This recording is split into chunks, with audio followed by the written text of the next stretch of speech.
Kemarin ada salah satu pengusaha di Pontianak yang ya memang selama ini kan seperti yang saya bilang di awal tadi, untuk mengkelaskan kapalnya itu boleh PKBB, boleh PKBL, sorry. Sekali diterapkan PKBB dengan ketentuan atau dengan aturan 5 komponen tadi harus disertifikasi dan harus diuji, itu wis nyanyi-nyo ABS, BV, RINA, BKI, semuanya aturan kapal untuk menentukan ketebalan plat, menentukan ketinggian floor, menentukan pondasi mesin, menentukan modulus konstruksinya, itu semuanya sama. Ya, semuanya sama. Bismillahirrahmanirrahim. Assalamualaikum warahmatullahi wabarakatuh.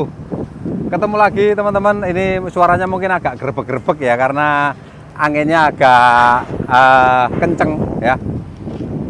Jadi ada pertanyaan di TokTok ini, Pak, bagaimana kalau membangun kapal Ajax di daerah Kaltim? Setahu saya yang bisa membangun Ajax itu di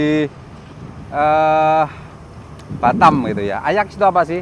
Nanti akan saya coba jelaskan dan sekaligus saya bagikan pengalaman saya, serta ya seperti yang saya sampaikan di TokTok. Sebenarnya saya udah pernah bikin videonya di samping kantor sah bandar, dan saya batal upload karena ada kalimat saya yang saya rasa itu agak kurang pantas. Makanya sekarang saya buatkan video lagi.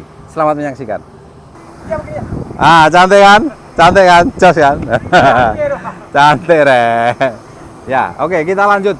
Jadi di sini saya sedang bangun satu buah kapal. Kita sambil ngiyup ya. Saya di bawah ini karena dingin sama Mas Miji ini. Ya. Ajax. Oke, kita bahas Ajax. Ajax, bacanya Ajax ya, tapi tulisannya itu IACS ya. International Association Classification Society. Jadi perkumpulan kelas-kelas kapal di seluruh dunia. Jadi di situ ada ABS, ada BV, ada NK, ada GL, ada RINA gitu ya. BKI belum. Ya, BKI belum. Nah, kapal-kapal yang dibangun di Indonesia itu pada tahun bukan dibangun di Indonesia ya. Kapal-kapal yang berbendera Indonesia itu sebelum Pak Jokowi jadi presiden itu wajib kelas BKI. Ya, wajib kelas BKI. Setelah Pak Jokowi jadi presiden, diubah lagi, kapal-kapal yang berbendera Indonesia boleh kelas apa saja. Ya mungkin itu karena ada masukan dari pengusaha yang mungkin merasa repot karena ketika kapalnya harus dual kelas ketika kapalnya mau keluar negeri.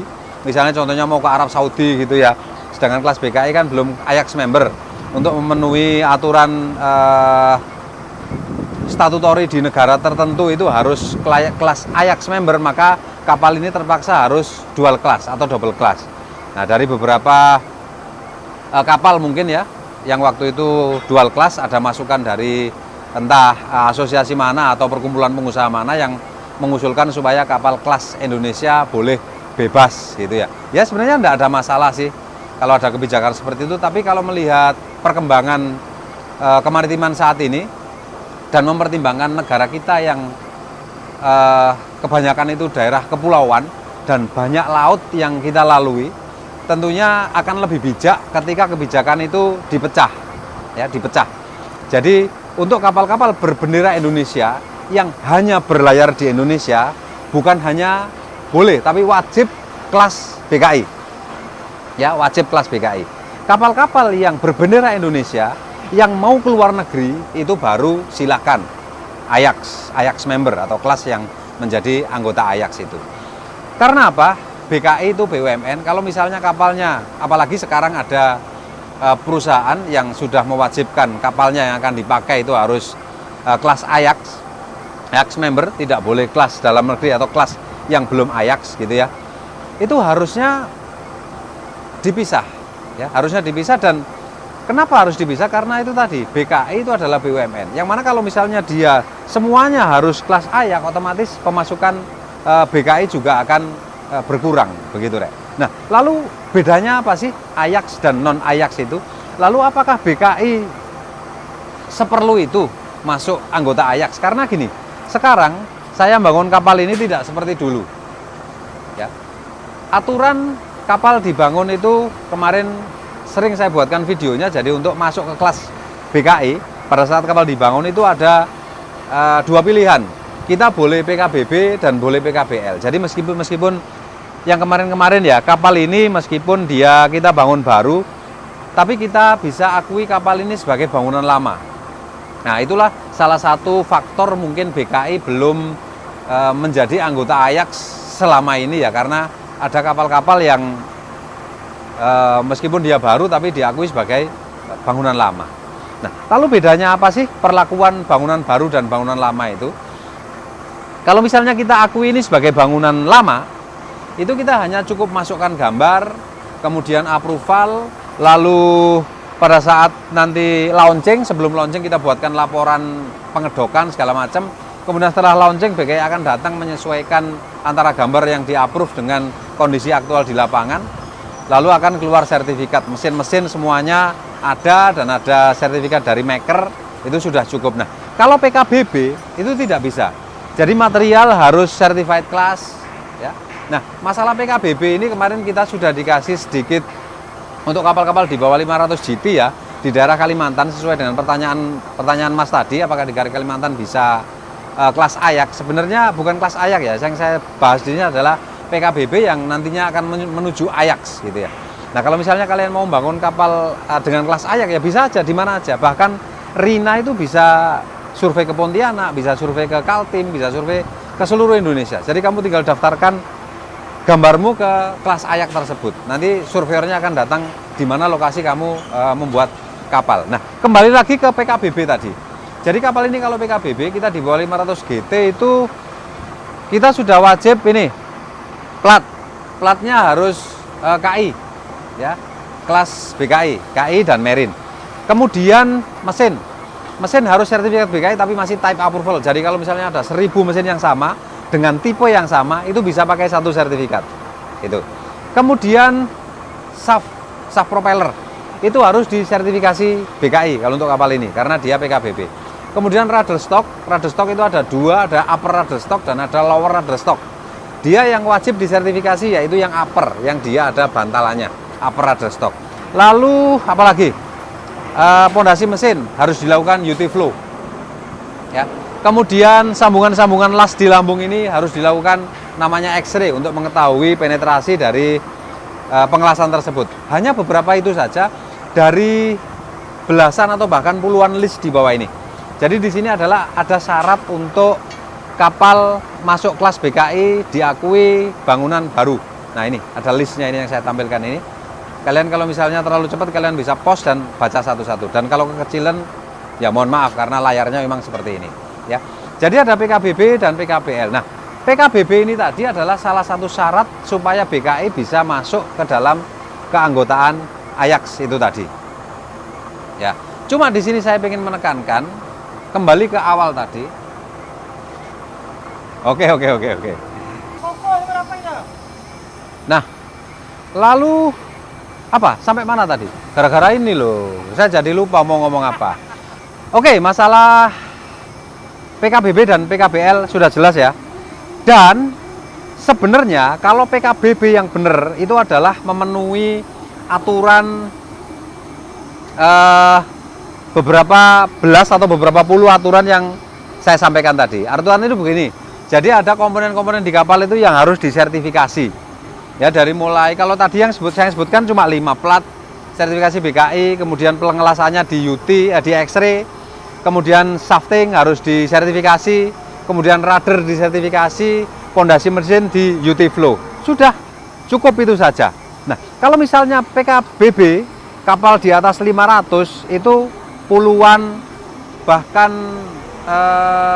ya bisa puluhan lah. Komponen di kapal itu harus disertifikasi BKI. Contohnya misalnya,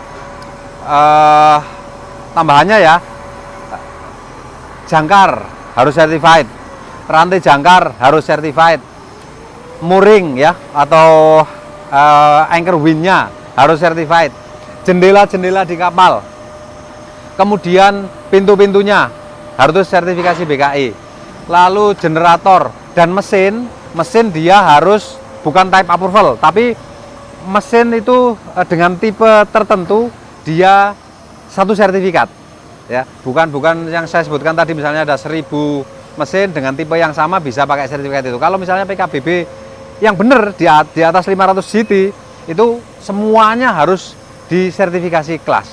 Dan itu kemarin ada salah satu pengusaha di Pontianak yang ya memang selama ini kan seperti yang saya bilang di awal tadi, untuk mengkelaskan kapalnya itu boleh PKBB, boleh PKBL, sorry. Sekali diterapkan PKBB dengan ketentuan atau dengan aturan 5 komponen tadi harus disertifikasi dan harus diuji, itu wis nyanyenyo gitu ya. Katanya susah lah inilah.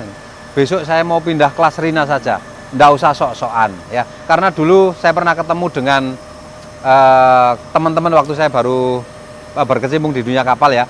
Jadi ada salah satu kepala cabang dan waktu itu ada syarat memasang screw down non return valve ya. Itu nyarinya setengah mati. Dan beliau sempat ngomong, kalau misalnya, makanya tadi ya saya kembali lagi, kalau misalnya kamu mau kelas Rina, kelas ABS, aturannya sama semua, ya. ABS, BV, Rina, BKI, semuanya aturan kapal untuk menentukan ketebalan plat, menentukan ketinggian floor, menentukan pondasi mesin, menentukan modulus konstruksinya, itu semuanya sama. Ya, semuanya sama. Dan dari perlengkapan harus ini, harus itu, harus sertifikasi, semuanya sama. Baik BKI maupun, terlalu kenapa BKI tidak bisa masuk anggota AYAK? Apakah BKI ini lemah atau BKI ini meriksanya seadanya gitu, atau meriksanya tidak benar-benar? Gini, ini kembali ke owner yang tadi itu, yang hanya dikasih 5 aturan atau dikasih 5 syarat yang harus kamu penuhi dari puluhan syarat, sudah ngomel-ngomel. Nah, dulu ada salah satu kacap itu bilang, kalau aturan di BKI ini saya terapkan di kapal-kapal Indonesia, kita terapkan di kapal-kapal Indonesia 100%, mungkin dari 100 kapal yang bisa jalan hanya 2 atau 5 kapal gitu. Jadi artinya apa? Yaitu tadi, kembali ke pengusahanya, bukan salah. Ya, kita saling introspeksi lah ya. BKI juga bisa menerapkan aturan supaya kapal itu dikasih perlengkapan dan dikasih komponen-komponen yang sesuai. Tapi apakah pengusahanya mau? Wong dikasih 5 syarat itu aja udah nyanyenyo gitu ya. Itu jadi, terus itu mungkin salah satu faktor lah ya. Dan saya tidak bilang kita harus seperti ini terus. Boleh ya kita terapkan dengan ketentuan yang sudah ada, karena di BKI sendiri kan ada R&D ya, atau Litbang yang bagian penelitian dan pengembangan. Jadi misalnya untuk kapal-kapal yang berlayar di Indonesia itu wajib kelas BKI dan ketentuannya harus sesuai dan disesuaikan dengan kondisi yang ada di negara kita. Dan pemerintah juga harus mendukung bahwa kapal-kapal yang berbendera Indonesia dan hanya berlayar di Indonesia cukuplah kelas BKI saja, tidak perlu ayak-ayakan itu tadi ya. Karena kita juga tidak ingin bercita-cita orang Amerika mengkelaskan kapalnya di BKI kok ya. Kita tidak bercita-cita orang Jepang mengkelaskan kapalnya di kelas BKI. Tapi kalau misalnya orang Amerika, orang Jepang mau bikin kapal di Indonesia, lalu didaftarkan bendera Indonesia dan akan bekerja di Indonesia, ya cukup BKI saja, BKI-nya Indonesia ya. Kita punya Nusantara, punya IKN, masa BKI kita aturan kapal mau harus ikut-ikut. Cok, aku ngomong ikut dikomplain gak ya? Mudah-mudahan enggak dikomplain lah ya. Tapi bagus Rek ya. Jadi ini bukan membela BKI mati-matian yang kondisinya seperti itu, tidak. Ya tentunya kita harus, yaitu tadi ada sinergi antara pengusaha dengan BKI-nya. Jadi BKI menerapkan aturan ini, ya pengusahanya jangan komplain lah. Karena aturan itu sudah ada sejak BKI berdiri, aturannya ya itu ya. Aturannya ya itu. Ambang pintu tingginya harus 60 cm. Mereka bikin berapa? 40 cm, 30 cm gitu ya. Ya kayak gitu. Terus ketinggian pipa udara, lalu pipa udara harus ada air fan head-nya. Itu katanya beli air fan head mahal. Ya mungkin sekarang aja sudah cukup lengkap ya. Tapi yang dulu-dulu seperti yang saya sebutkan tadi, screw down non return valve, bahkan sampai sekarang ada orang pipa kita yang selalu ngeyel, buat apa ini dikasih valve yang tidak bisa balik ini? Kita kan bisa tutup. Nah seperti itu loh. BKI itu pengen menerapkan di satu sisi, di sisi lain pengusaha tidak mau. Tapi kadang-kadang ada pengusaha atau perusahaan pelayaran yang mensyaratkan kapalnya harus ayak, BKI tidak bagus gitu. Ya tidak bisa ngomong. Yaitu kembali ke inilah dia ya. Mudah-mudahan ke depan BKI menjadi lebih bagus. Ya sekarang sudah bagus, tapi dengan dukungan pengusaha, kalau misalnya sekali lagi itu tadi, kalau ada aturan ini, kita ikuti. Tentu BKI akan berkembang juga. Ya, ini mau ngomong apa sih, Rek? Ya wes. Nah, sudah Mas ya. Jadi tidak usah terlalu anu lah ya. Ini ya apa ini? Bukan dukun ini, Rek. Kata Mas ini mau dukun dah gitu ya. Ya, intinya itu ya. Jadi kamu menjawab pertanyaan tadi, kalau kalian mau bangun kapal dengan kelas Ajax atau Ajax member itu bisa. Kamu bangun di Banjarmasin, di Samarinda, di Pontianak, tinggal ngajukan aja. Ya tentunya itu tadi ketentuannya harus memenuhi aturan kelas tersebut, dan rencananya ke depan setelah ini ya ini kan 23 meter ini 23 meter nanti kalau ini sudah launching atau mungkin sebelum launching lah, mungkin sudah naik bangunan, saya akan mulai bikin satu lagi 30 meter dan itu kelasnya terus terang kelasnya bukan BKI, kelasnya Rina ya, kelas Itali, Perancis apa Itali ya Rina itu ya, Itali kayak ya. Jadi karena penyewa kapal kita itu mensyaratkan kapal-kapal yang disewa dengan time charter itu tidak boleh kelas BKI itu tadi. Makanya ini tadi saya buat video ini supaya tidak jadi itu. Jadi saya tidak perlu repot-repot mengkelaskan kapalnya itu menggunakan kelas asing. Kita NKRI, Rek. Katanya NKRI harga mati TKDN, tapi kok ya enggak tahu lah ya. Ya, nanti akan mungkin kalau misalnya masih tetap diterapkan seperti itu ya mau enggak mau kapal harus kita bangun dengan kelas Ajax member, dan yang kita pilih sudah kemarin saya sudah hubungi surveyor Rina. Nanti kita akan diskusi mengenai bagaimana persyaratan masuk kelasnya, lalu perlengkapan apa saja yang harus kita penuhi, terus persyaratan galangannya kita harus menyiapkan dokumen apa saja, nanti kita akan penuhi semuanya. Oke ya, itu saja video kali ini, dan mohon maaf untuk mungkin ada yang merasa tidak itu ya, kurang nyaman dengan kata-kata saya. Ini hanya sekedar pendapat saja. Terima kasih. Assalamualaikum warahmatullahi wabarakatuh. Ting ting ting ting ting.